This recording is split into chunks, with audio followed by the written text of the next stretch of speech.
ये लीजिए 20 लाख कैश, 60 लाख के आसपास की ज्वेलरी। हो गए ना 80 लाख?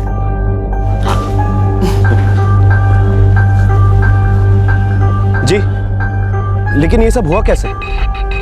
ठीक है, मैं समझ रहा हूँ।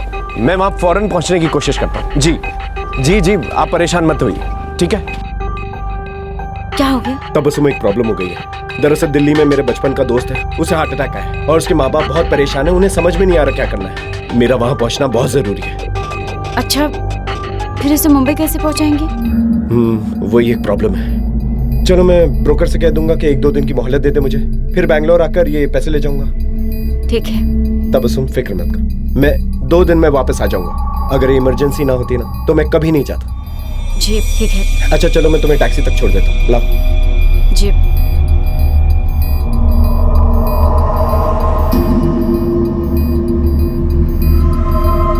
तब उस समय काम करते हैं, यहाँ तो टैक्सी नहीं मिल रही है। मैं क्या करता हूँ, सिग्नल के पास जाके जो है ना टैक्सी लेके आता हूँ। तुम यहीं इंतजार करो, ठीक है? ठीक है।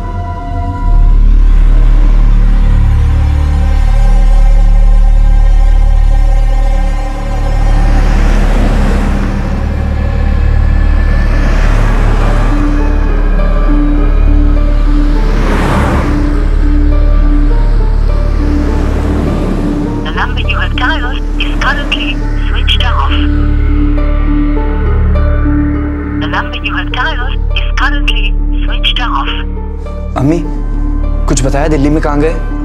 नहीं बेटा, वो भी काफी टेंस थे, मैं भी। उसके बाद मैं टैक्सी लेने गया और पता नहीं क्या हुआ, फोन भी नहीं लग रहा है। अच्छा, वो होटल जिसमें वो ठहरे थे? कृष्णा नाम बताया था उन्होंने। मैं एक काम करता हूँ, मैं जाके चेक कर लेता हूँ। ठीक है बेटा, देख कर आओ।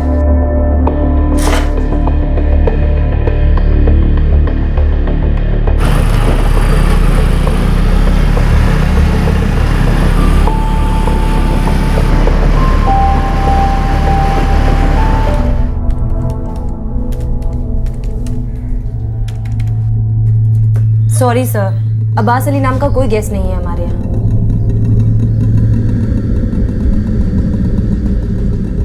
The number you have dialed is अम्मी, अभी भी फोन बंद आ रहा है। मुझे लगता है कुछ गड़बड़ है। नहीं बेटा, मैंने कहा ना, वो बहुत परेशान थे। उनके फ्रेंड को हार्ट अटैक आया है। ऐसे भी तो हो सकता है कि वो दिल्ली पहुंचकर फोन करें।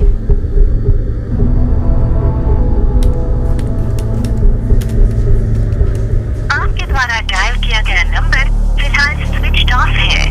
The number you have dialed is currently switched off.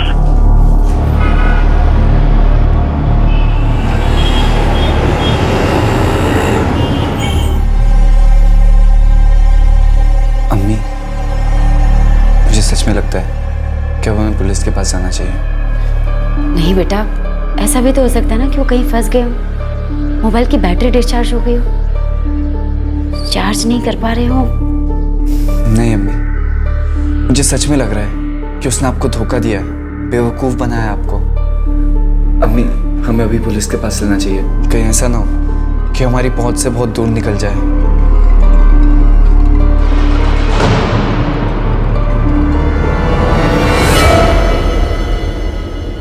हाय, मैं तबस्सुम, उम्र 41 साल, एक तलाकशुदा हूँ, 17 साल का बेटा है। बेंगलोर के एक प्राइवेट फर्म में एक अच्छी पोजीशन पे काम करती है। मुझे एक शरीफ, प्यार करने वाले हमसफर की तलाश है। हाय, मैं नरगिस, 39 ईयर्स ओल्ड। मेरा एक 8 साल का बेटा है। भोपाल की प्राइवेट फर्म में सीनियर लेवल मैनेजर हूँ। मुझे तलाश है एक ऐसे जीवन साथी की जो मेरे साथ ज़िंदगी की खुशियाँ बांट सके। नमस्ते, मैं गिरिजा, बड़ोदरा की रहने वाली हूँ। अपने पति से सेपरेटेड और मेरे कोई बच्चे नहीं हैं। अपने लिए ऐसे पति की तलाश में हूँ जो मुझे समझे और मेरा ख्याल रखे। Hello, I am Vaishali. मैं एक विडो हूँ। मैंने अपने हस्बैंड को 4 साल पहले खोया है हार्ट अटैक की वजह से। अब मैं किसी ऐसे के इंतज़ार में हूँ जो मेरा ख्याल रख सके और मैं उसका। I am working in a good position in a private company in Ahmedabad.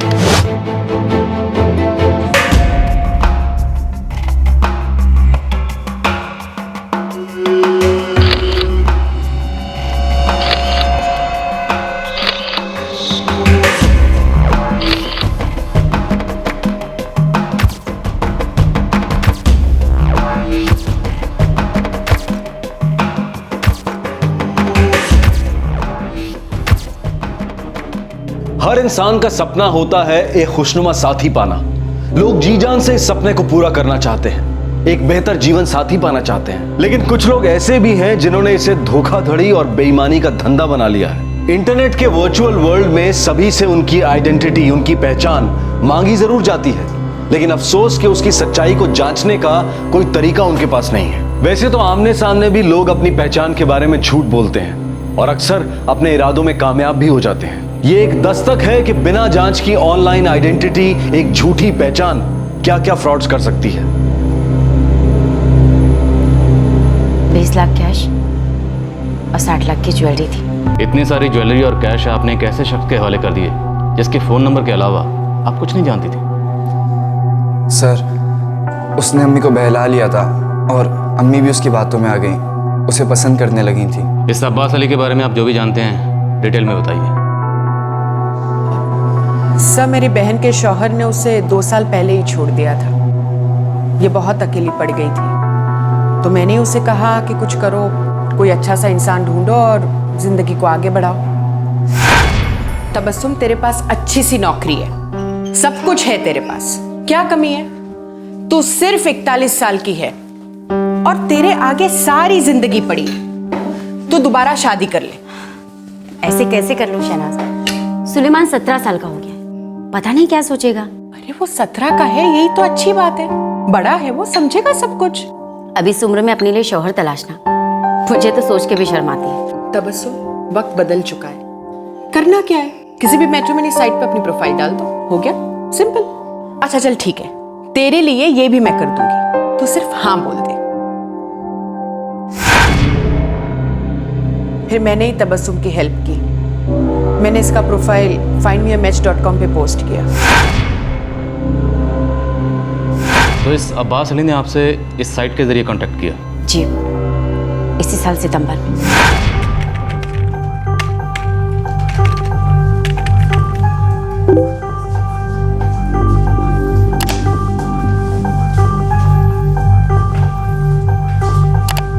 Abbas Ali is interested in you. Would you like to respond?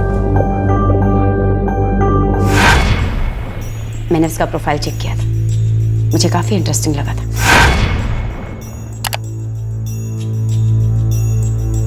Abbas Ali, उम्र 40 साल, सिंगल, यूके में आईटी प्रोफेशनल, एक ऐसे जीवन साथी की तलाश में जो मुझ में इंटरेस्टेड हो, ना कि मेरे पैसों या स्टेटस में, जो मेरे साथ जिंदगी के खूबसूरत पल बिताना चाहती है। अरे पसंद आ रहा है तो रिस्पॉन्ड कर दे। हाँ, लेकिन शहनाज मुझे डर लग रहा है। तबस्सुम, तेरे पिछले शौहर से तो कोई भी आदमी अच्छा ही होगा, और फिर तू बातचीत ही तो कर रही है, कहाँ सीधा निकाह कबूल कर रही है? तो तुझे क्या लगता है, नंबर दे दूं? और नहीं तो क्या, वो फोन कैसे करेगा तुझे? ठीक है।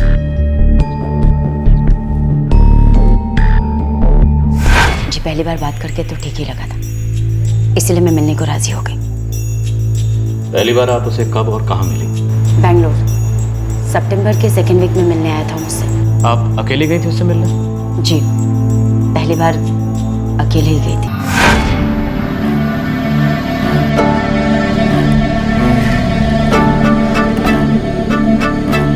वैसे तस्वीर से कहीं ज्यादा खूबसूरत दिखती हैं। जी, शुक्रिया। चलिए अपने बारे में चंद चीजें बता देता हूँ आपको। दरअसल हम कानपुर के हैं। 10 साल पहले मेरे माँ बाप का इंतकाल हो गया, फिर 7 साल बाद मैं यूके शिफ्ट हो गया। वहाँ कोई गोरी नहीं मिली आपको? जी नहीं, काम से फुर्सत ही नहीं मिली, और फिर मैंने सोच लिया था, थैंक यू, सोच लिया था कि इंडिया में ही आकर शादी करूँगा। दरअसल 3 महीने पहले ही मैंने अपनी प्रोफाइल बनाई है। क्या है कि कानपुर में हमारी पुश्तैनी जायदाद है, उसी को बेचने के सिलसिले में यहाँ पर आया था, तो सोचा why not make the most of it. सोचता हूँ कि पुश्तैनी जायदाद बेचकर नवंबर में शादी करके वापस चला जाऊँ। खुश हूँ आपसे मुलाकात हो गई, अब अकेले वापस नहीं जाना पड़ेगा।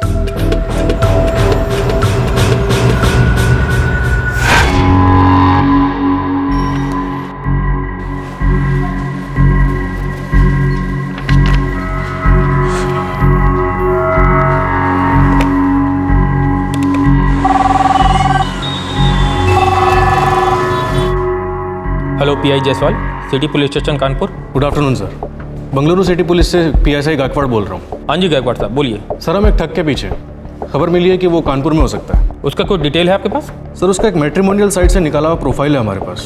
ठीक है, आप उसका प्रोफाइल फेस करिए, हम देखते हैं। Thank you sir. आप लोगों को कभी ऐसा नहीं लगा कि ये सब एक फ्रॉड हो सकता है?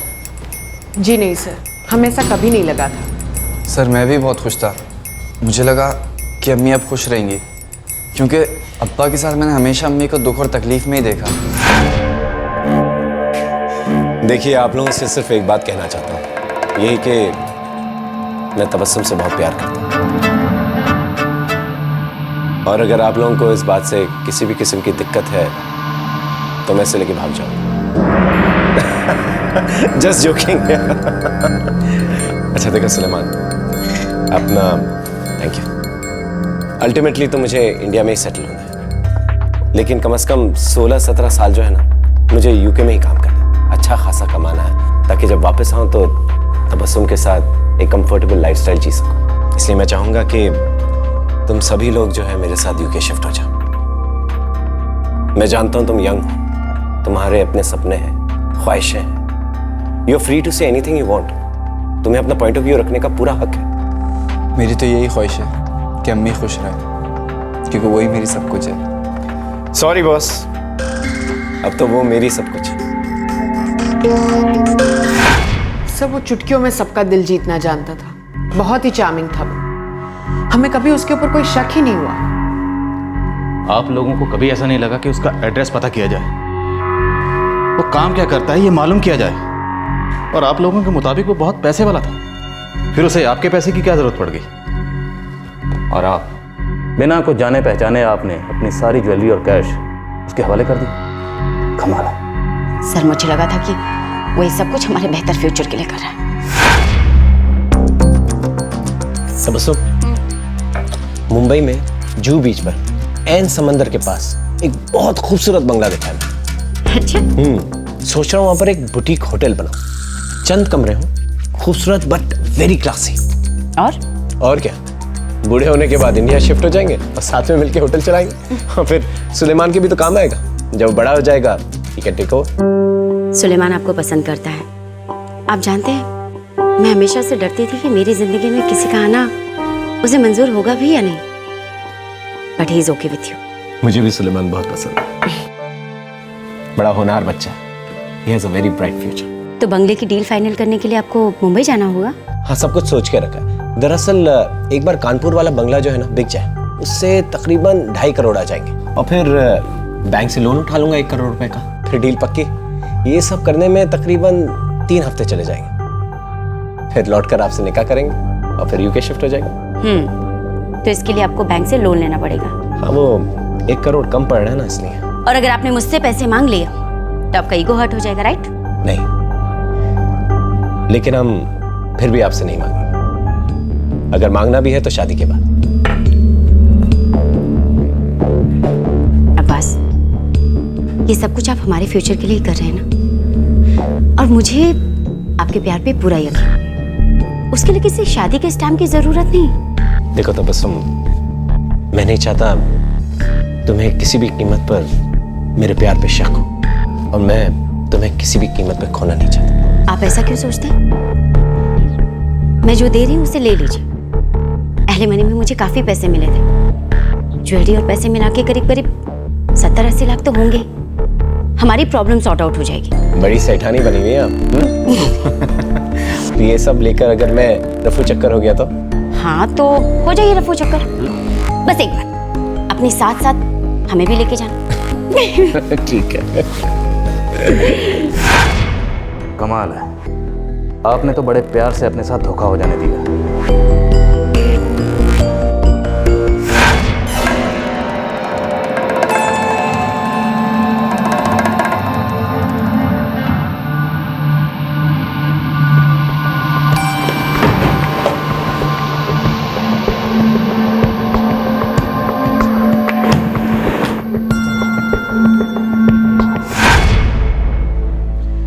वो आपके दिल में अपने लिए इतनी मोहब्बत और यकीन पैदा करने में कामयाब हो गया कि आपका सारा कैश और ज्वेलरी लेकर भाग गए और आप कुछ नहीं कर पाए, सिर्फ देखती रह गई। सर, अब्बास जो सिम कार्ड यूज कर रहा था वो बेंगलुरु का ही है और उसका इस्तेमाल सिर्फ तबस्सुम से बात करने के लिए किया गया। तबस्सुम, आपने बताया कि जिस दिन आपने अब्बास को अपनी ज्वेलरी और कैश दिया था उस दिन उसे दिल्ली से कोई फ़ोन आया था? जी सर। उस दिन उसे दिल्ली से ऐसा कोई फ़ोन नहीं आया था। लेकिन ये सब हुआ कैसे? ठीक है, मैं समझ रहा हूँ, मैं वहाँ फौरन पहुँचने की कोशिश करता हूँ। उसने बड़े ही शातिर तरीके से आपसे धोखाधड़ी की है। सर, उसने हमें बेवकूफ़ बनाया, मेरी अम्मी के सीधेपन का फ़ायदा उठाया, हमारे सीधेपन का फ़ायदा उठाया। उसे सज़ा ज़रूर मिलनी चाहिए सर। मिलेगी, उसे सज़ा ज़रूर मिलेगी, बच नहीं पाएगा वो। लेकिन फिलहाल हमारे पास उसकी झूठी पहचान के अलावा कुछ नहीं है। झूठी पहचान, झूठा नाम, सब कुछ फेक।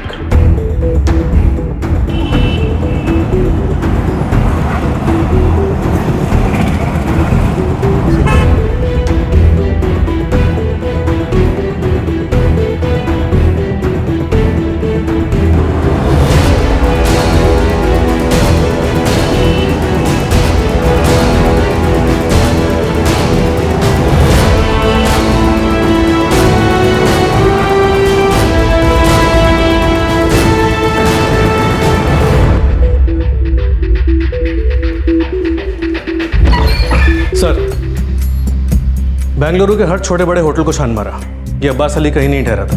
फिलहाल इसका IMEI नंबर ट्रैकिंग पे डाल दिया है, लेकिन इसने वापस अपना फ़ोन स्विच ऑन नहीं किया।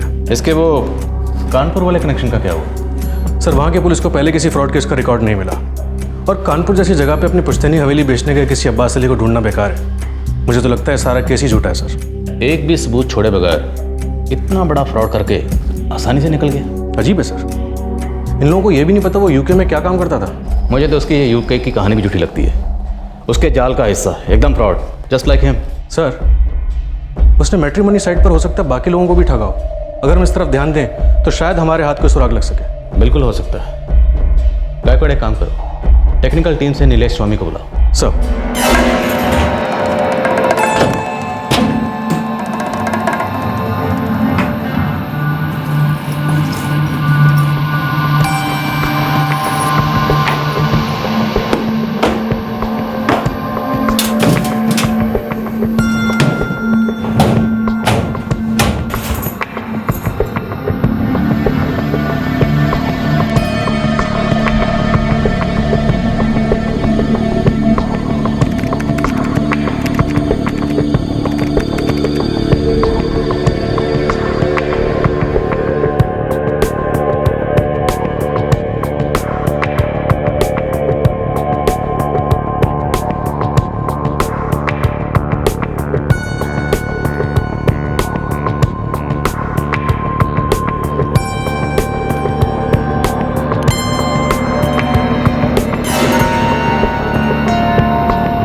आपको ये सब भूलने की कोशिश करनी चाहिए। पुलिस अपना काम कर रही है, वो ढूंढ लेगी उसे। कितनी बड़ी बेवकूफ हूं मैं। Such a big emotional fool I am. नहीं अम्मी, ऐसा होता है और इसमें आपकी क्या गलती? आपने तो सब अच्छे के लिए किया था ना।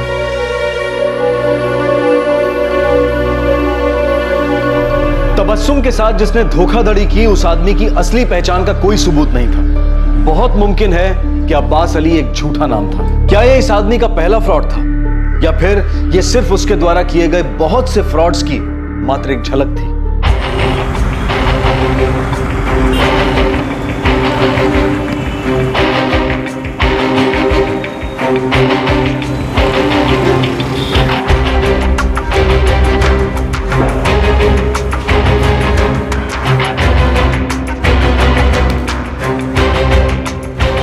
नीलेश, हमें पूरा शक है कि इस आदमी ने बहुत सी औरतों को बेवकूफ बनाया होगा। शायद वो पहले कभी पकड़ा नहीं गया, तभी से फ्रॉड करने का और हौसला है। हमें तो लगता है अब्बास अली उसका असली नाम है ही नहीं, एक फर्जी नाम है। हो सकता है वो इसी तरह नाम बदल बदल कर अपना काम करता होगा।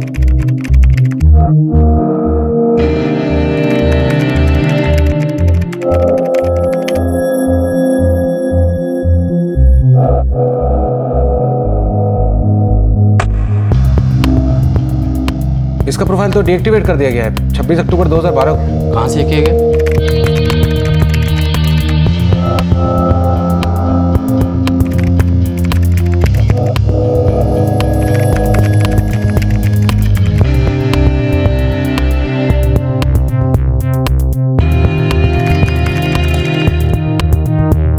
बेंगलुरु के किसी वायरलेस कनेक्शन से। Wireless wifi, may be from some hotel. Wait sir 1 second. या होटल दामनी, ये तो सेंट पीटर्स रोड पे है। हम तो वहाँ चेक करने गए थे। जरूर वो किसी और नाम से वहाँ रह रहा होगा, और हो सकता है उसने अपना हुलिया भी बदला हो। इस तरह शादी ठग अक्सर ऐसा करते हैं, नाम के साथ साथ अपना चेहरा मोहरा भी बदल लेते हैं। Nilesh, can you check for us कि इसने अपना नाम बदलकर या चेहरा बदलकर कोई और वेब प्रोफाइल बनाया? Let's try sir. सर मुझे लगता है ये अपने आप को कुछ इस तरह से पेश करता होगा। IT professional UK.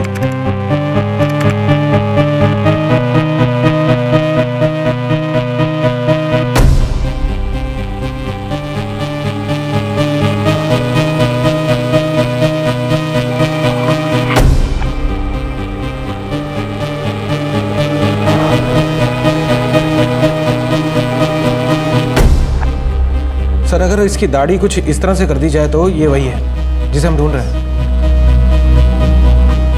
लेकिन इसका नाम यहाँ पे नवाज कुरैशी दिखा रहा है। ये अकाउंट अभी एक्टिव है?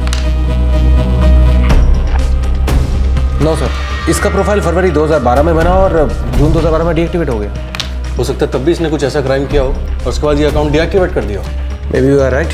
चलिए उस दौरान उसके किए गए कुछ इंटरेक्शन देखने की कोशिश करते हैं।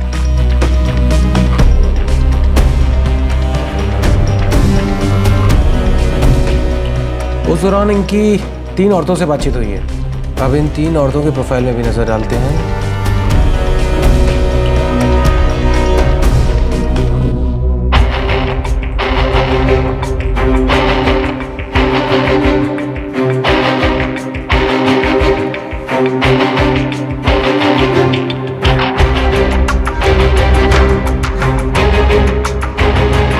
मेहरुनिसा, सोनिया एंड विशाली। पेंट मार के देख लेते हैं।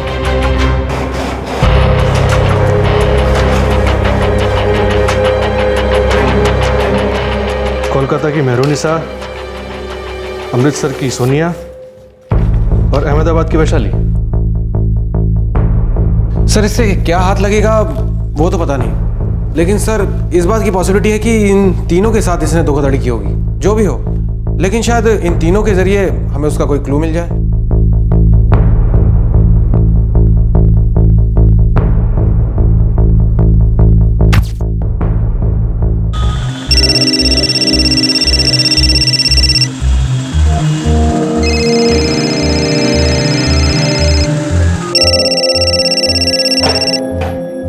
हेलो, सोनिया हेलो वाली जी स्पीकिंग। जी मैं मेहरुनिसा बोल रही हूँ। नवाज कुरैशी, आप जानती हैं इसे? नवाज कुरैशी? हाँ जी, नवाज कुरैशी। findme.com में आपने इनसे इंटरेक्ट किया था। हाँ याद आया, एक बार बात हुई थी शायद उससे। देखिए हम उसे ढूंढ रहे हैं। आपको कोई आइडिया है कि वो कहाँ का रहने वाला है, कहाँ होगा, ऐसी कोई जानकारी? मेरी बहुत थोड़ी सी बातचीत हुई थी। मुझे इंडिया से बाहर जाना नहीं था तो मैंने सोचा बात बढ़ाकर क्या फ़ायदा। कि नवाज कुरैशी कहाँ का रहने वाला था? मुझे दिल्ली बताया था, बाकी मुझे पता नहीं। शायद लखनऊ या पता नहीं। देखिए मुझे ठीक से कुछ याद नहीं है। हमने बात तो करी थी 1-2 बार, पर हम कभी मिले नहीं थे। Thank you so much. Mehrunnisa से तो कोई फायदा हुआ नहीं। सोनिया से भी कोई जानकारी नहीं मिली।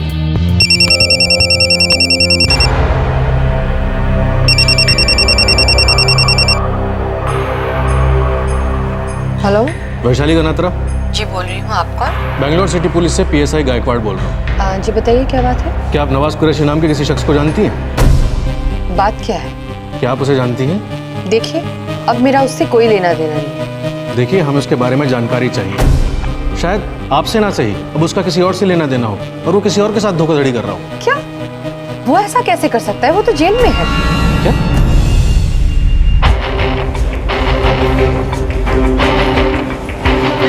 सर, इस नवाज कुरैशी उर्फ अब्बास अली ने 2012 में वैशाली नाम की एक लड़की को ठीक इसी तरह से धोखा दिया था और उसका कहना है कि उसे गिरफ्तार करके जेल भेज दिया गया। कहाँ पर? अहमदाबाद।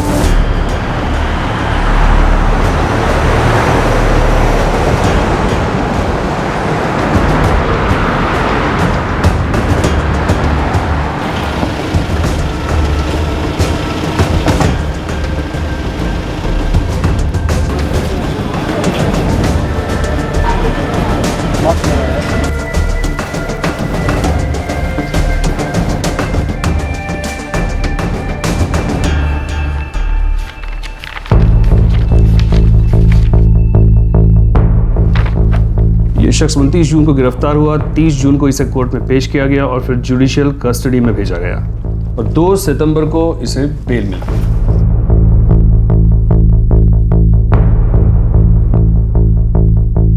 वडोदरा से गिरफ्तार हुआ, बड़ा बेशर्म आदमी है।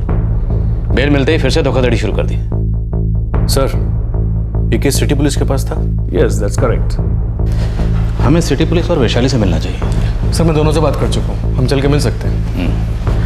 गायकवाड़, चिंता की बात यह है कि यह आदमी जेल जाता और बेल पर वापस आकर फिर से तबस्सुम के साथ दगाबाजी करता है। मतलब ये अपनी हरकतों से बाज नहीं आया, ये नहीं सुधरेगा।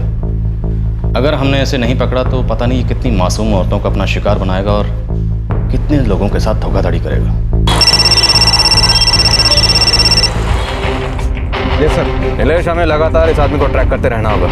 ये सुधरने वाला नहीं है। ये फिर से कोई अपना नया प्रोफाइल बनाकर किसी औरत को ठगने की तैयारी करेगा। हमें अहमदाबाद से लेट मिली है, इससे पहले कि हमारी पकड़ में आए बहुत काम बाकी है। मैट्रिमोनी साइट में मैं इसकी ट्रैकिंग चालू रखूंगा और सोशल नेटवर्किंग सर्च पे भी नजर रखना। हो सकता है इसका कोई प्रोफाइल दिखा जिससे हमें इसके बारे में कोई अहम सुराग मिल सके।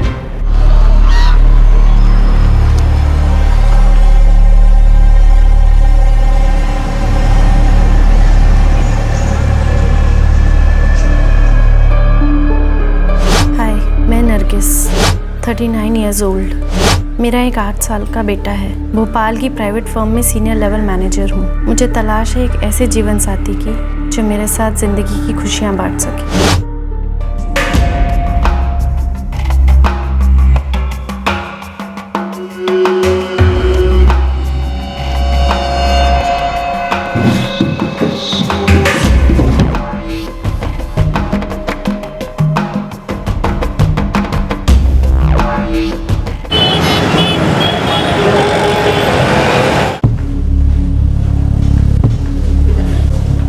उसने अपना नाम नवाज कुरैशी बताया था।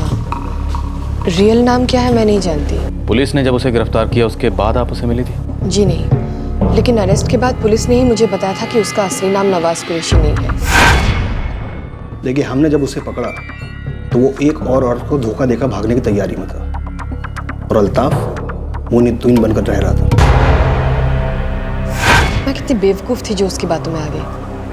एनीवेज, अब मैं उसके बारे में कोई बात नहीं करना चाहती। वैशाली जी, मैं समझ सकता हूँ आपके साथ जो हुआ उसे दोबारा याद करके आपको तकलीफ हो रही होगी, पर वो शख्स अभी भी सुधरा नहीं है। अभी भी वो अपनी हरकतों से बाज नहीं आया है, कई औरतों को बेवकूफ़ बना रहा है। आई एम श्योर आप ये कभी नहीं चाहोगी जो आपके साथ हुआ है वो किसी और के साथ भी हो।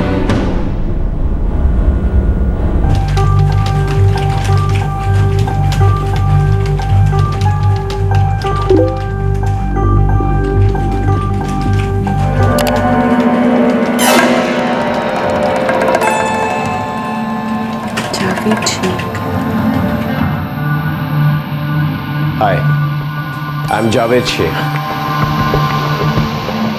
तस्वीर से कहीं ज्यादा खूबसूरत दिखती हैं आप नरगिस। नवाज कुरैशी ने findmeamatch.com में मेरा प्रोफाइल देख के मुझे कांटेक्ट किया था। कब की बात है ये? मई 2012। मैं भी आईटी सेक्टर में हूँ। अपना नंबर दो, may be we can talk. हमने फिर फ़ोन पे बात की। फिर वो अहमदाबाद आया मुझसे मिलने। अच्छा लगा वो मुझे।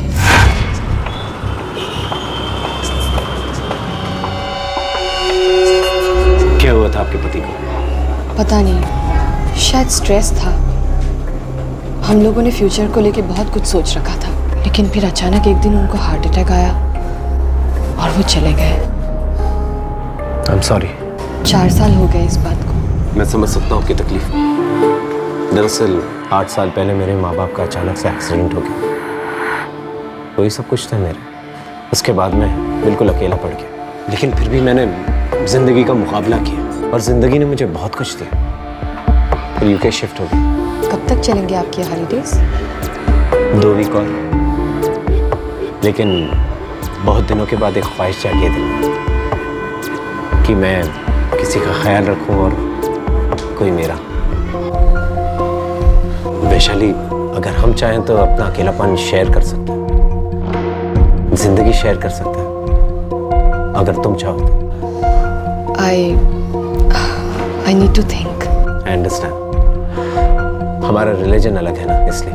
नहीं, मेरे लिए इसका मायने नहीं है, लेकिन पता नहीं मेरे पेरेंट्स कैसे रिएक्ट करेंगे।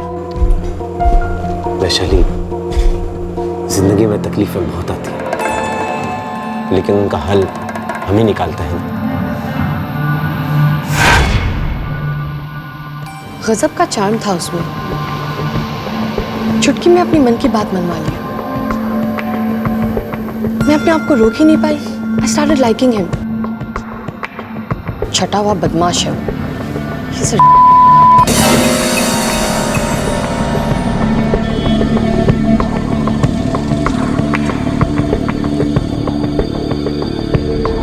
जावेद, आपका इंडिया आना कब हुआ? 2 वीक और। दरअसल यहाँ किसी खास की तलाश में आया, कोई ऐसा जो मेरा अकेलापन बांट सके। If everything goes okay, शादी करके यूके चला जाऊंगा अपनी बीवी के साथ। ओह, अच्छा। नरगिस, वुड यू माइंड अगर मैं भोपाल आकर आपसे आमने सामने मिलूं तो? नहीं, ऐसी कोई जबरदस्ती नहीं है कि आप मुझे इमीडिएटली पसंद करने लगे। आप बेशक मुझे रिजेक्ट भी कर सकती हैं। ऐसा भी तो हो सकता है कि हम एक दूसरे को पसंद करने लगे। शायद हमारी किस्मत में यही लिखा हो।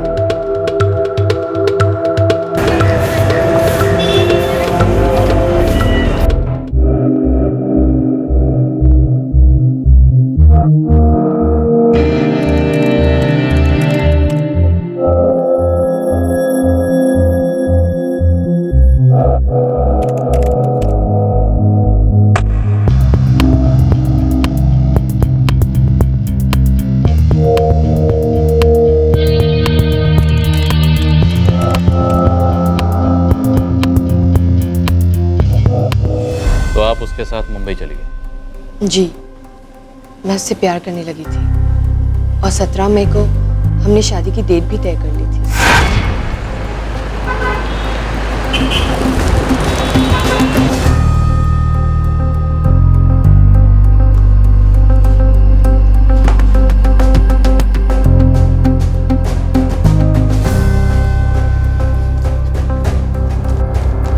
आप कल आकर अपना मैरिज सर्टिफिकेट ले जा सकते हैं। वो वकील कहाँ था? टाउन में। एक वकील? वैशाली जी, एक वकील मैरिज सर्टिफिकेट कैसे दे सकता है? I was fooled, sir. जब पुलिस ने तलाश किया तो पता चला कि ऐसा कोई वकील है ही नहीं। नवाज ने ही किसी को फर्जी वकील बनाया था। आपको कैसे पता चला कि वो आपको बेवकूफ़ बना गया? अगले दिन जब वो अचानक से गायब हो गया। आपके पैसे लेकर? हाँ सर, वो मेरे काफी सारे पैसे लेकर रफू चक्कर हो गया। आपने कहा था मुझे, हाँ लेकिन आपने तो कहा था ना कि ठीक है, आप समझ ले, आप एक दिन की तो मोहलत दीजिए मुझे। ऑल राइट, मैं कल आ जाऊंगा। हाँ ठीक है।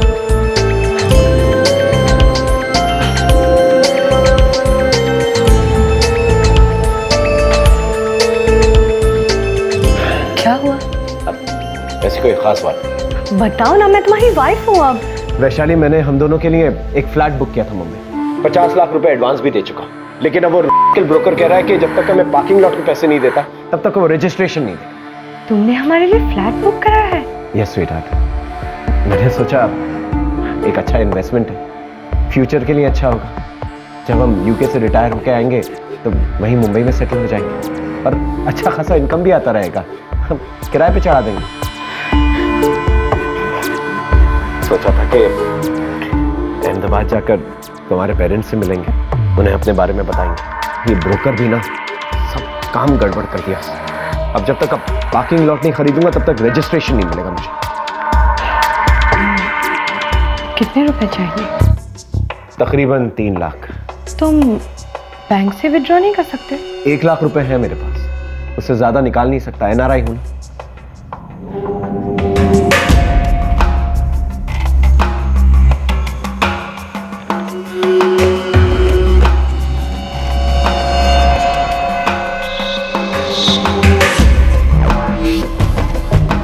ये कुछ ज्वेलरी है, करीब 3-4 लाख की होगी, मेरे साथ ही थी।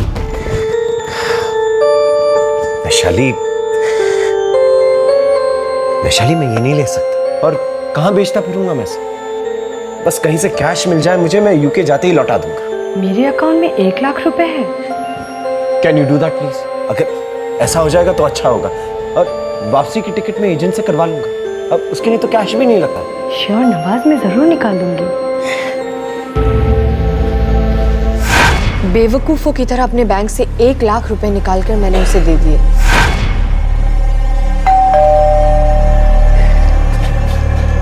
Thank you.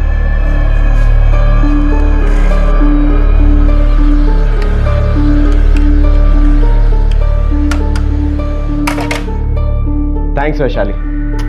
बस करो ना आप ये थैंक्स वैंक्स। I am your wife, come on. क्या करूं यार, आदत से हो गई है। कोई भी मेरी जरा सी भी मदद कर देता है ना, मैं उसका मुरीद हो जाता। अब देखो ना, तुमने मुझे पैसे दिए, मैंने आज तक किसी से पैसे नहीं लिए, हमेशा से इंडिपेंडेंट रहा हूं। Thank you so much for everything. अब तो आपकी इंडिपेंडेंस गई। अब तो हर वक्त मुझे झेलना पड़ेगा। मैं तुम्हारी हर चीज का ख्याल रखूंगी।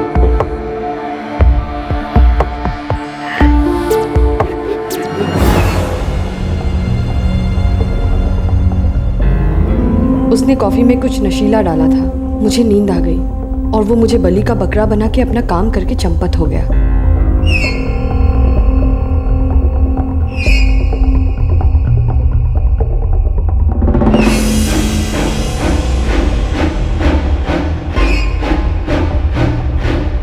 नवाज का फोन ही नहीं लगा।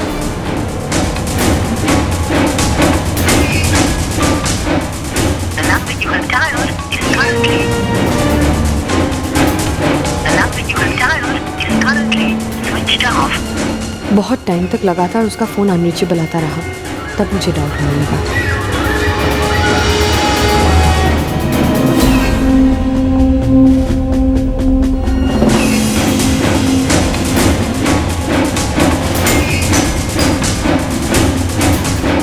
मेरी सारी ज्वेलरी और जो भी कैश था सब गायब था। वो मेरे पहुंच के बाहर था। मेरे पास 1 रुपया भी नहीं था। मैंने अपने एक दोस्त को फोन किया और फिर किसी तरह होटल से घर पहुंची। मेरे पेरेंट्स बहुत दुखी हुए, उन्हें बहुत बुरा लगा। मैंने उनको बिना बताए ये डिसीजन लिया था। एक चोर, एक ठग के चंगुल में फंस गई थी मैं। मुझे उस वक्त ऐसा लग रहा था कि अगर वो कहीं मुझे मिल जाए तो उसे मार डालूं मैं। लेकिन फिर जब पुलिस ने उसे अरेस्ट किया तब मुझे बहुत खुशी हुई।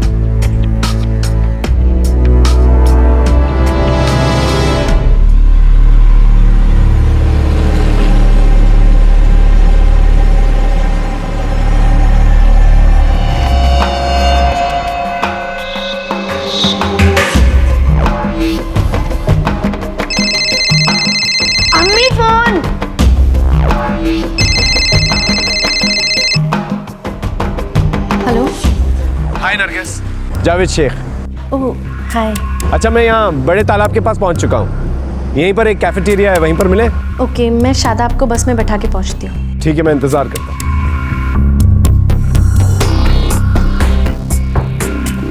रिक्शा।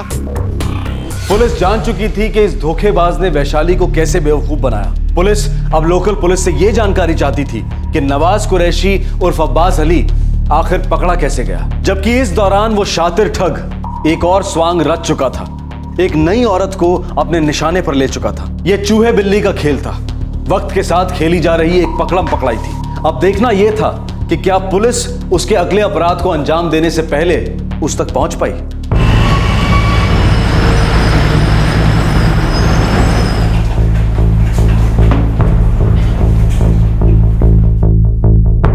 यह आदमी उस वक्त नवाज नाम का इस्तेमाल कर रहा था। हमें लगा ये मुंबई से निकल चुका है, इसलिए अपराध वाले दिन हमने मुंबई से जाने वाली हर ट्रेन, हर प्लेन का रिजर्वेशन चेक किया।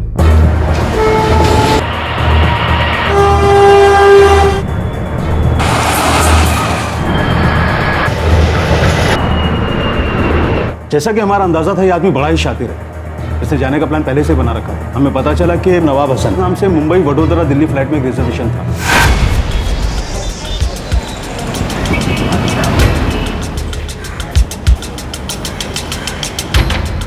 फ्लाइट टिकट पे नाम नवाब हसन है। मुझे लगता है इसी आदमी ने नाम बदल कर टिकट कराया है। ये तो घास के ढेर में सुई ढूंढने जैसा है। पता है, लेकिन फिलहाल हमारे पास यही एक बेस्ट लीड है। सर, इसका क्राइम को अंजाम देने का तरीका, मॉडस ऑपरेंडी ये है कि ये सिर्फ विडोज, डिवोर्सीज और सिंगल मदर्स को ही अपना निशाना बनाता है। और सर, ये आदमी सिर्फ अच्छे होटल्स और कॉफ़ी शॉप्स में मिलता है। सर, वैशाली के साथ क्राइम में सिर्फ 2 दिन हुआ है। अगर ये वही आदमी है तो ये मुमकिन है कि अभी भी यहीं कहीं होगा। अंधेरे में तीर चलाने जैसा है। सारे होटल्स और कॉफी शॉप को चेक करना चाहिए। अगर वो अभी भी यहीं कहीं है तो सीसीटीवी फुटेज भी मिल सकती है। चांस ना के बराबर था, फिर भी इसकी मॉडस ऑपरेंडी के हिसाब से हमने होटल्स और कॉफी शॉप्स की छानबीन की है।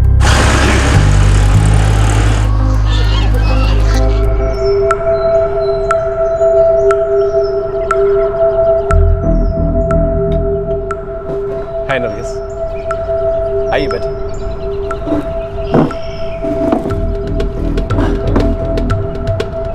कैसी हैं? अच्छी हूँ। Nice to see you. Pleasure is all mine. वैसे एक बात कहूं, तस्वीर से कहीं ज्यादा खूबसूरत दिखती है। 4 दिन की भागदौड़ के बाद हमें पता चला कि ये वडोदरा की किसी होटल में छुपा है। आखिर ये हमारे हाथ लगी गया।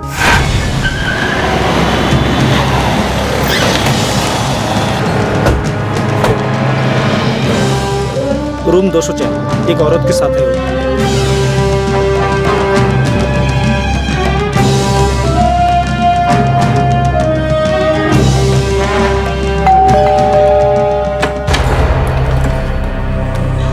यस। आज क्या नाम है तुम्हारा? What do you mean?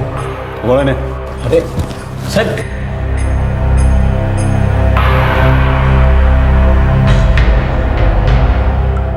नमस्ते, मैं गिरिजा बड़ोदरा की रहने वाली हूँ। अपने पति से सेपरेटेड और मेरे कोई बच्चे नहीं हैं। अपने लिए ऐसे पति की तलाश में हूँ जो मुझे समझे और मेरा ख्याल रखे।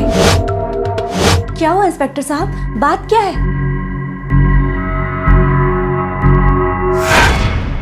ये औरत भी उसके झांसे में आ गई थी। एक ही वक्त में वैशाली और गिरिजा दोनों को धोखा देने में लगा था। हद कर दी इसने। आप लोग इसका असली नाम पता कर पाए? देखिए, वडोदरा में इस औरत के साथ अल्ताफ मोइनुद्दीन नाम का इस्तेमाल कर रहा था। बड़ा ही शातिर और चंट है ये। सर, मेरा यकीन मानिए सर, मैं वैशाली से मिलना चाहता था, लेकिन एक अर्जेंट काम आ गया, इसलिए मुझे वहां जाना पड़ा। और मैं वापस गया भी था, लेकिन वो जा चुकी थी। तेरा असली नाम क्या है? मजहर सईद। सच में तेरा यही नाम है असली? सर, मैं आपसे झूठ क्यों बोलूंगा? राजा हरिश्चंद्र की औलाद है, झूठ नहीं बोलता। वैशाली से तो झूठ बोला था ना? No sir, I didn't lie to her. मैंने बस अपना नाम बदल के बताया था। अपने आप को 30 मार कहां समझता है? नाम बदल बदल कर ऐसी औरतों को ठगता है जो सच्चे जीवन साथी की तलाश कर रही है। सर, मेरा इरादा किसी को चीट करने का नहीं होता है सर। हाँ, लेकिन जब कमिटमेंट की बात आती है तो थोड़ा डर जाता हूं। वाह, कमिटमेंट से डर लगता है? औरतों को लूटते हुए डर नहीं लगता? कहां का रहने वाला है? दिल्ली। दिल्ली में कहां? मेन दिल्ली। मेरा कोई परमानेंट एड्रेस नहीं है। अगर सच सच नहीं बताया तो तेरा परमानेंट एड्रेस यहीं कर दूंगा। सर मेरा यकीन मानिए सर, मैं दिल्ली का ही हूँ। जब से मेरे माँ बाप का इंतकाल हुआ है उसके बाद मेरा कोई परमानेंट एड्रेस नहीं है। मैं इधर उधर भटकता रहता हूँ। और भोली भाली औरतों को ठगते फिरते हो, राइट? मैं बंदा स्मार्ट था, एजुकेटेड था, अच्छी इंग्लिश बोलता था, हैंडसम भी था। हमें लगा ये साइकोलॉजिकल केस है। इसका बैकग्राउंड क्या है, कुछ पता लगा पाया? बस वो अपना वही रिकॉर्ड बजाता था कि उसके पास कोई परमानेंट ठिकाना नहीं है, वही कहानी। फिर उसे जुडिशियल कस्टडी में भेज दिया गया। मामला कुछ आगे बढ़ता, उसके पहले तो उसे बेल भी मिल गई। तब से उसकी कोई खबर नहीं। बेल पर रिहा होने के बाद इस आदमी ने बेंगलुरु में तबस्सुम नाम की औरत को चुना लगाया। उसके सारे गहने और कैश लेकर बैंक के पास से रफू चेक करोगे। तबस्सुम एक काम करते हैं, यहाँ तो टैक्सी नहीं मिल रही है, मैं क्या करता हूँ सिग्नल के पास जाके जो है ना टैक्सी लेके आता हूँ। ठीक है? And I am damn sure he won't stop here. अभी भी लगा होगा अपनी हरकतों में। फिर से किसी औरत को अपना शिकार बनाने में। Is too smart. अच्छी तरह जानता है कि वेल सेटल्ड और इमोशनली वीक औरतों को कैसे फंसाना है। गलत शादी थी, नहीं चली। मैं समझ सकता हूँ नरगिस, बहुतों के साथ ऐसा हुआ है, लेकिन इसका ये मतलब तो नहीं कि हम शादी से ही नफरत करने लगे, है ना? सही कहा आपने। जावेद, आप यूके वापस जाएंगे क्या? हाँ, जाना तो है ही, लेकिन अब की बार सोच रहा हूँ अकेला आया हूँ, अकेला वापस नहीं जाऊँ। आपको पता है ना, मेरा 10 साल का बेटा है। शादाब नाम है ना उसका, बड़ा प्यारा नाम, आपने बताया था। टूट गई थी मैं। पिछले 3 सालों में जिंदगी को संभाला है मैंने। किसी भी नए रिश्ते में जुड़ने से डर लगता है। मैं जानती हूँ जावेद, मुझे किसी के साथ की जरूरत है, लेकिन समझ में नहीं आता कि क्या करूं। सच बताऊं तो मुझे भी बहुत डर लगता है। मैं भी कमिटमेंट फोबिक हूं, लेकिन अब की बार मैंने फैसला किया है एक ऐसा रिश्ता जरूर बनाऊं जो कीमती हो मेरे लिए। नरगिस, इन लफ्जों के अलावा कुछ नहीं है मेरे पास, और मैं जानता हूं बातों पे यकीन करना बहुत मुश्किल होता है, लेकिन सच मानो, मेरा यकीन मानो, मैं शादाब को अपने बेटे की तरह प्यार करूंगा। तुम्हें और शादाब को अच्छी से अच्छी जिंदगी देने की कोशिश करूंगा, एक अच्छा शौहर बन के दिखाऊंगा। यूके में हम लोग हंसी खुशी जिंदगी बिताएंगे। आपने कहा कि आपके पेरेंट्स से बनती नहीं, सारे काम काज आप खुद ही करती हैं। नरगिस, मैं तुमसे निकाह करना चाहता हूँ, तुम्हें और शादाब को अपना बनाना चाहता हूँ। अपनी जिंदगी, अपने सपने, अपनी खुशियाँ, सब कुछ तुम्हारे साथ शेयर करना चाहता हूँ। क्या तुम ये सब मुझे शेयर करने दोगी?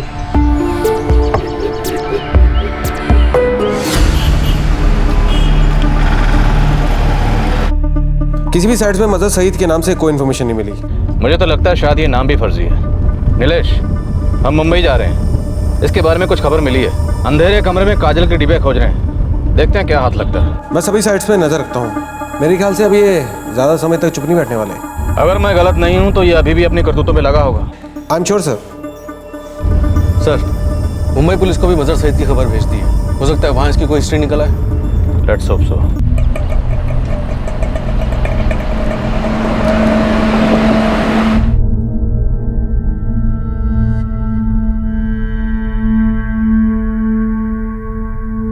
अम्मी, क्या मैं यूके की स्कूल में पढ़ूंगा? हाँ बेटा। क्या वो आपको पसंद है? आप जब उनसे मिलोगे ना तो आपको भी वो पसंद आएंगे। बहुत अच्छे इंसान है वो, हम दोनों का बहुत अच्छे से ख्याल रखेंगे।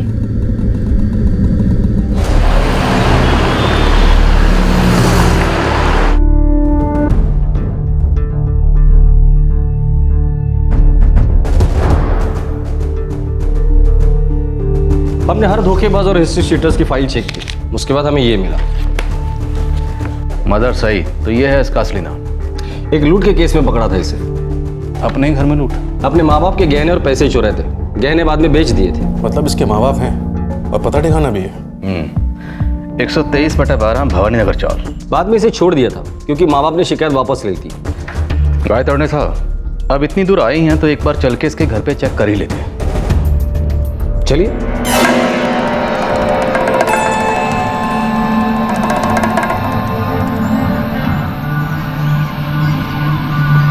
ये आपको बहुत पसंद करने लगा है। और लगता है आप इसका क्या मतलब समझूं मैं फिर? ना तो मत समझिएगा। वही समझेंगे जो समझना चाहिए।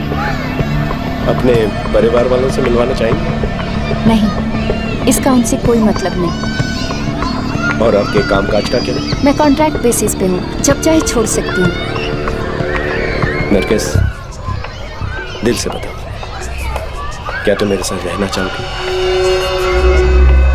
हाँ। तो फिर शादी कर लेते हैं। नेक काम में देरी कैसे?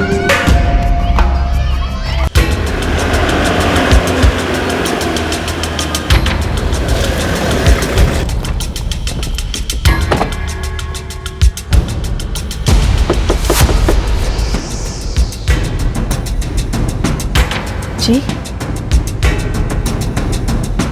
मर चुका है मजहर हमारे लिए। आपको मालूम है आपका बेटा बहुत सी औरतों को बेवकूफ बनाकर उन्हें ठग रहा है। पता नहीं सब किसकी नजर लग गई है उसे। पढ़ा लिखा होशियार लड़का है, उसे तो कोई भी लड़की मिल सकती है, आराम से जी सकता है, पर पता नहीं किन चक्करों में पड़ गया है वो। आपके बेटे ने बेंगलोर में एक औरत से धोखाधड़ी की है, उसकी सारी ज्वेलरी और कैश लूट कर भाग गया है। कहाँ है वो? देखिए 2008 से हमारा उसके साथ कोई ताल्लुक नहीं है, जब उसने घर में पैसे और गहने चोरी किए। हाँ साहब, कंप्यूटर अच्छा जानता था वो, चुराए हुए पैसे से उसने लैपटॉप खरीदा, लेकिन सब गलत काम किया उसने। देखिए हम आपकी तकलीफ समझते हैं, बेटा अगर गलत राह पर निकल जाता है तो माँ बाप पर क्या बीतती है हम समझ सकते हैं, पर फिलहाल हम उन औरतों की तकलीफ से परेशान हैं जिनको इसने बेवकूफ़ बनाया या बनाने वाला होगा। कुछ तो बताइए। नहीं साहब, उसका पता ठिकाना हमें बिल्कुल नहीं मालूम है। पिछले 5 साल हो गए उसने हमें फ़ोन तक नहीं किया। राव साहब, इसके माँ बाप का फ़ोन ट्रैकिंग पर डाल देता हूँ और 24 घंटे इसके घर के बाहर एक आदमी निगरानी के लिए रख देता हूँ। ये बहुत शातिर आदमी है, पता नहीं अपने घर वालों से कांटेक्ट करेगा भी या नहीं करेगा। इसके घर आकर भी इसके बारे में कुछ ज़्यादा पता नहीं चला। लेट्स सी कब पकड़ में आता है। हाथ में तो आएगा ही राव साहब, ये लोग हमेशा चकमा नहीं दे सकते, भाग भाग कर कितना भागेगा, कभी ना कभी तो पकड़ में आ ही जाएगा। राइट। धोखेबाज के घर पहुंचने के बाद भी वो गिरफ्त में नहीं आ सका। क्या ये शख्स अपने कारनामों को अंजाम देता रहेगा या पुलिस उसे कभी खोज भी पाएगी?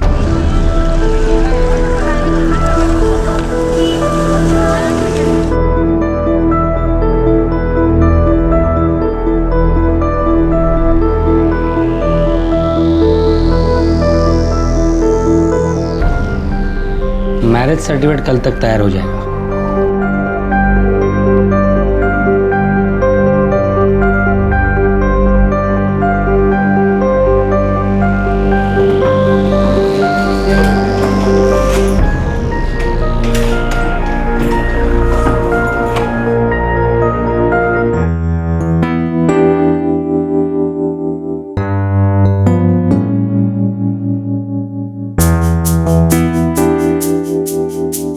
कल मैरिज सर्टिफिकेट मिलते ही हम लोग मुंबई के लिए रवाना हो जाएंगे। वीजा भी तो बनवाना है ना, और फिर अपनी बहन से भी तो मिलवाना है तुम्हें। फिर यूके कब जाना होगा?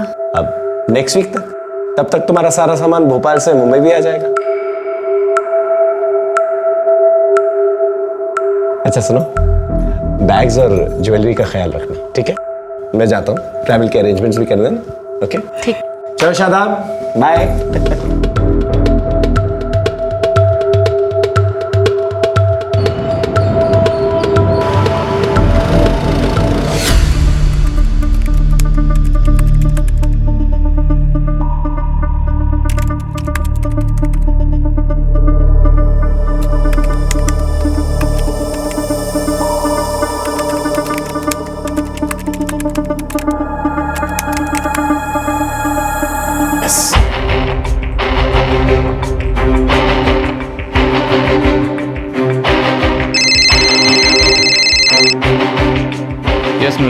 सर मछली जाल में फंस गई है, मिल गया वो। सर इसने जावेद शेख के नाम से दूसरी साइट में एक नया प्रोफाइल बनाया है। कहाँ है वो? सर इसने भोपाल की किसी नरगिस नाम की औरत से इसकी बातचीत हुई है इधर। इसका नंबर तो नहीं दिया यहाँ पे, लेकिन किसी शायद प्राइवेट फर्म में काम करती है। फर्म का नाम बताओ। सर फर्म का नाम mind speak consultants. Great, thanks.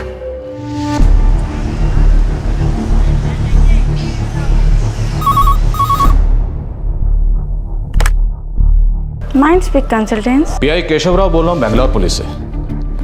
आपके यहाँ काम करने वाली मिस नरगिस से बात करना चाहता हूँ। या just a minute sir.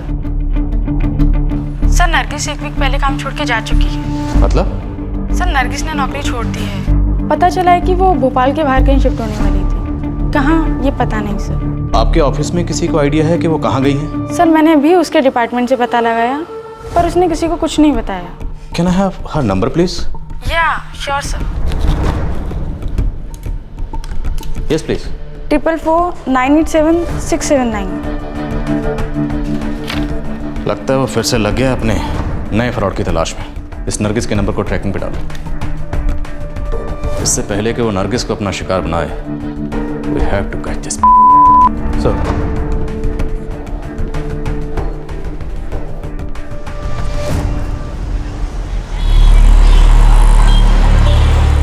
Mumbai रवाना हो जाएंगे। कल रात के लिए मैंने टैक्सी भी बुक करा रखी है।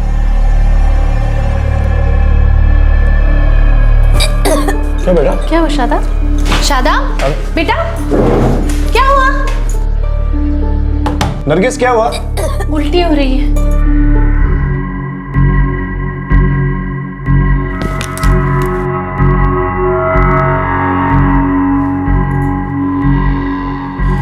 लगता है फूड पॉइजनिंग हुई है जी। आप लोग ओरल रिहाइड्रेशन करते रहिए, ORS नमक और चीनी मिलाकर इसे देती रहिए जी। फिक्र करने की कोई बात नहीं है, ठीक हो जाएगा। आइए मैं आपको बाहर छोड़ देता हूँ।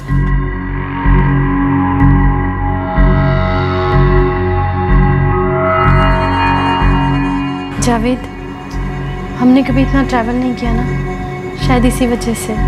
फिक्र मत करो, ठीक हो जाएगा।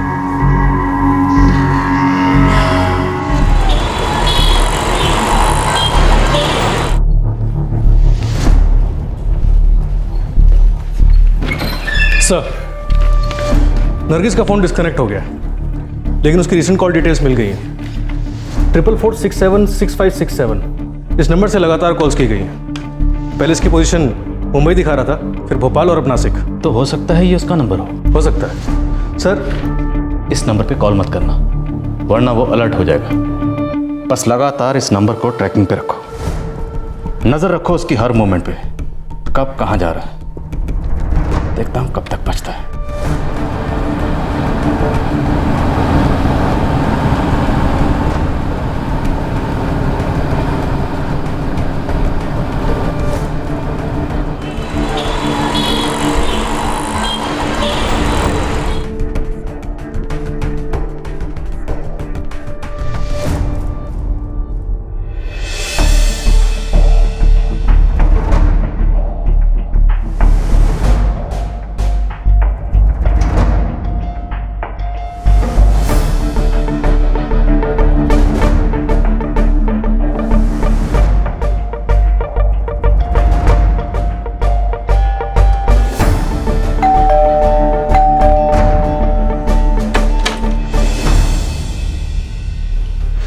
कैसा है शादाब? बुखार है,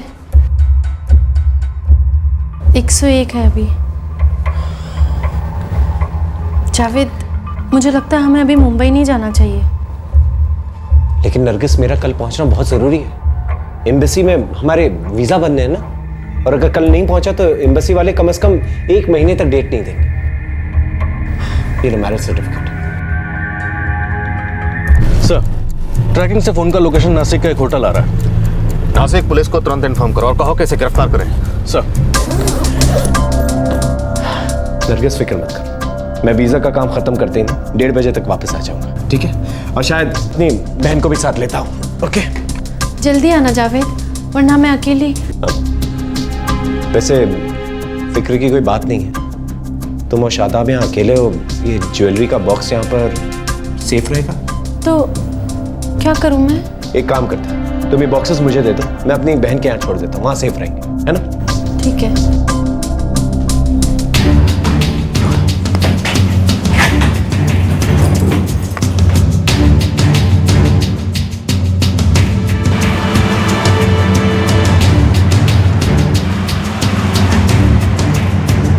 लेफ्ट टर्न लो, मार्केट में जाए।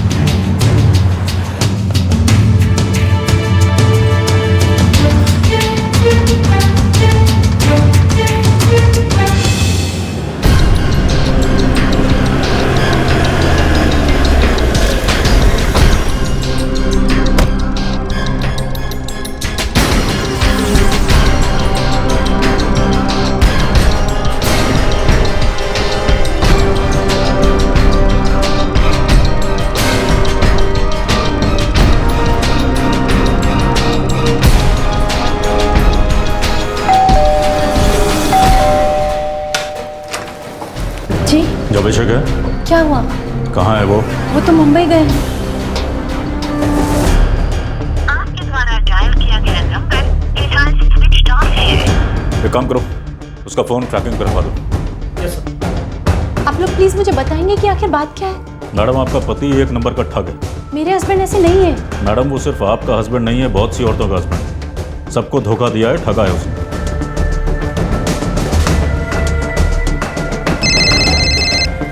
हामेश, सर, ये आदमी तो हाथ में आकर भी फिसल गया। वो इस औरत की ज्वेलरी लेकर भी फूट लिया। डैम इट, ऐसे कैसे निकल गया? और अब फोन बंद हो रहा है सर। आप railway station, bus stand, taxi stand सब जगह चेक करिए, किसी न किसी तरह से निकला होगा ना। जी सर। और ये तो पक्का है मैडम, आपको नहीं पता होगा मुंबई में रहता है वो। नहीं, उन्होंने तो कहा उनकी बहन रहती है वहाँ पर। फ्रॉड है वो, ठग है। आपसे पहले भी ना जाने कितनी औरतों को चीट कर चुका है। पर बकायदा शादी की उन्होंने मुझसे, मेरे पास मैरिज सर्टिफिकेट छोड़ के गए हैं। दिखाइए।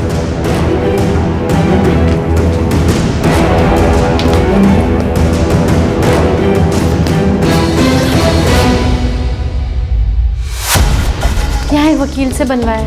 वकील भी फर्जी ही होगा उसकी तरह। मैडम आप पढ़ी लिखी हैं, आपको ये नहीं पता है कि मैरिज सर्टिफिकेट यूं वकीलों के पास नहीं बनते हैं। जवान देखो, चेक करो।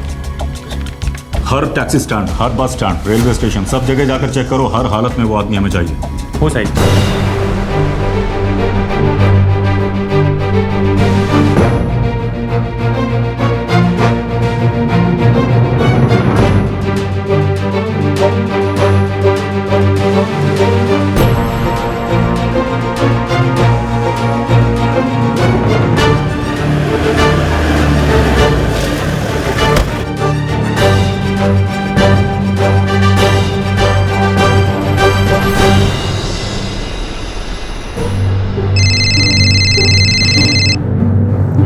बोलो साहब, वो आदमी टैक्सी से निकला है, वैगनआर। नंबर मिला गाड़ी का? हाँ, और ड्राइवर मंगेश का भी नंबर मिल गया है। ग्रेट, नंबर भेजो मुझे।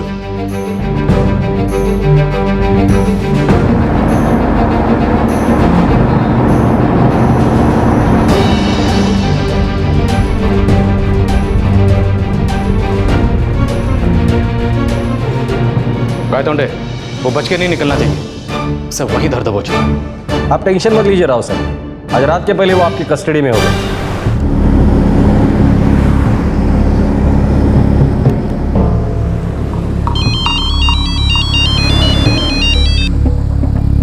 हेलो हेलो, मंगेश बोलते हैं? हाँ मंगेश बोलते हैं। मंगेश, मैं मुंबई पुलिस से बोल रहा हूँ। अब ध्यान से मेरी बात सुन। जिस आदमी को गाड़ी में लेके जा रहा है वो एक बहुत बड़ा बदमाश और ठग आदमी है। साहब, ये साहब मत बोल, उसे शक हो सकता है। अब तू वही करेगा जो मैं तुझे कहूंगा, समझे? ठीक है।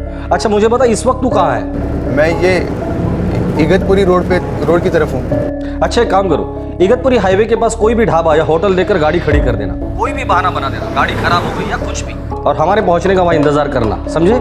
ठीक है।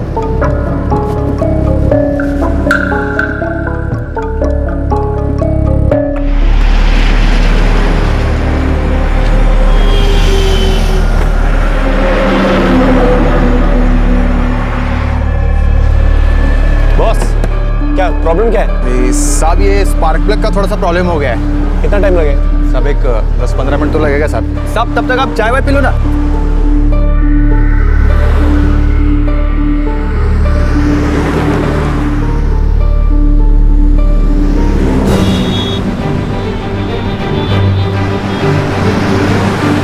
बॉस जल्दी करना यार। सब बस 2 मिनट हो जाएगा।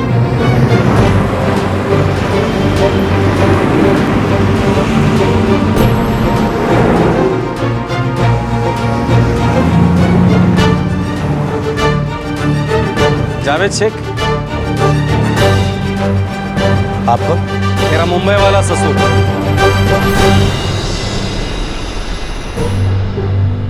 इस बार तेरा परमानेंट निगाह मैं करवाता हूं, वो भी सरकारी खर्चे से। चल।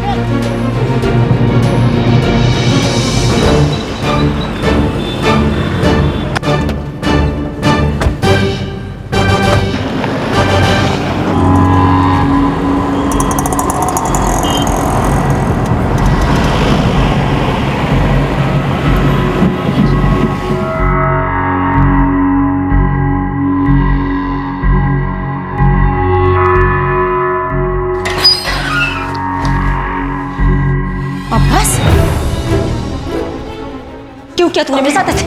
बोलो क्यों किया तुमने मेरे साथ ऐसे? तबस्सुम जी, हमने यहाँ आपको इसकी पहचान के लिए बुलाया, यही है वो? सर मुझे इसे एक झापड़ मारने दीजिए बस। Please please. अब क्यों इस गलीज आदमी को हाथ लगाकर अपने हाथ गंदे कर रही है? जितनी औरतों को इसने शादी का झांसा देकर बेवकूफ़ बनाना बना लिया, अब इसका बैंड हम बजाएं। हो गई बेटा जितनी शादियां होनी, अब हनीमून जेल में जाके मनाना। आखिरकार जावेद शेख उर्फ अल्ताफ मोइनुद्दीन उर्फ नवाज कुरैशी उर्फ अब्बास अली गिरफ्त में आ ही गया, जबकि यह कंफर्म हुआ कि उसका असली नाम मजहर सईद है। तबस्सुम का बहुत सारा सामान बरामद हो गया। यह शातिर ठग अपनी अगली धोखाधड़ी में लगा था। इसका मंसूबा था कि ये दोनों लूट का माल एक साथ ठिकाने पर लगाएगा। उसने माना कि उसके बनाए मैरिज सर्टिफिकेट्स जाली थे। वो किसी भी असली वकील का इस्तेमाल नहीं करता था, ऐसे ही किसी को वकील बना देता था और उन्हें इसके लिए अच्छी खासी रकम देता था। फर्जी दस्तावेजों को असल तौर पर पेश करने के लिए उस पर आईपीसी की धारा 417 लगाई गई है और धोखाधड़ी के लिए आईपीसी की धारा 420। लगभग 60 विधवाओं और तलाकशुदा महिलाओं के प्रोफाइल उसके लैपटॉप से मिले हैं। आज की तारीख में पुलिस इस केस में चार्जशीट फाइल कर चुकी है। ये धोखेबाज अपनी करतूतों में इसलिए कामयाब हुआ क्योंकि इसके विक्टिम्स ने इसके क्रेडेंशियल्स और बैकग्राउंड की जांच ठीक से नहीं की थी। देखने सुनने में अजीब लगता है कि कोई कैसे इस किस्म के लोगों की बातों में आ सकता है, लेकिन हैं कुछ लोग जो ऐसे शिकार बन जाते हैं। ऑनलाइन आइडेंटिटी के लिए सिर्फ ईमेल एड्रेस मांगा जाता है। व्यक्ति की असल पहचान, उसका आगा पीछा, ठौर ठिकाने को जांचने का कोई इंतजाम नहीं। फेक प्रोफाइल्स और फेक आइडेंटिटीज की भरमार है और अक्सर लोग इस गुमनामी के लबादे के पीछे धोखाधड़ी को अंजाम देते फिरते हैं। ये लोग पकड़े जाते रहेंगे, इन लोगों को सजा भी होगी, लेकिन ठगी का यह धंधा कभी बंद हो पाएगा? हमें डरने की जरूरत नहीं है, हमें जरूरत है अलर्ट रहने की, सतर्क रहने की। जरूरत है कि किसी भी रिश्ते में कूदने से पहले, किसी लेन देन में पड़ने से पहले सामने वाले का काम धाम, घर परिवार, पता ठिकाना अच्छी तरह से मालूम कर लें। और ये सारी बातें खास तौर पर फ्रेंडशिप और मैट्रिमोनियल साइट्स में बनाए गए प्रोफाइल्स पर आंख मूंद कर यकीन करने से पहले जरूर याद रखें। आपसे फिर मुलाकात होगी क्राइम पेट्रोल दस्तक में एक और नए केस के साथ। तब तक अपना ख्याल रखें, सुरक्षित रहें और याद रखें, सोशल नेटवर्किंग साइट पर बने किसी भी रिश्ते को अंजाम देने से पहले उसकी कड़ी जांच बहुत जरूरी है। जय हिंद। इस तरह के और भी एपिसोड देखने के लिए हमारे चैनल को सब्सक्राइब करें और बेल आइकन दबाना ना भूलें।